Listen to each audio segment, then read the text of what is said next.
জামাত যদি আসে আপনার বাড়ি পানি খেলে বলে ওর ওযু হবে না, নামাজ হবে না। ঠিক কি ব্যাপারটি বলছি, হ্যাঁ? ওরা বলে কি কোরআনের আইন দিয়ে দেশ চালাবে। দেশ কি আর বাপের 35 সম্পদ? এই দেশ কি শুধু মুসলমান বাস করে?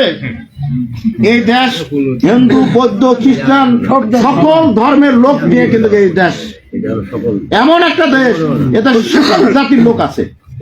তাহলে এত জাতির লোক থাকতে ও কেমনে বলে যে বাবুরে হাতে আমগো বিএনপির নেতা বুঝিনি কেন হাতের কিয়া শরিয়া আইন বা কোরআনের আইন হইলে এত চুলকানি আস চুরি দুর্নীতি ইয়ারে যা যা করম দরকার কিন্তু হাতে করতে একটু না বুঝেননি।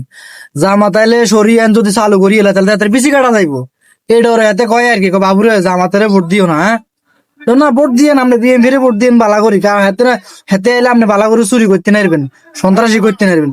জামাতাইলে তো এখান করার সুযোগ নাই, চুরি করলে আপনি দিব হাত কাটি, হ্যাঁ তো এই এলে হাতে কয় আর কি বাবুরে এই যা জামাত আইলে সরিয়ে আইন চালু করবো তোমরা হাতে ভোট দিও না। কি সরিয়ে আইন না তো বিশ্বাসই করো না, সরিয়ে আইন কি আবার হিন্দি বড় বয়ান দিয়ে লেবো লিখছে দিয়ে লেবো আমরা মদিনার ইসলাম পালন করি।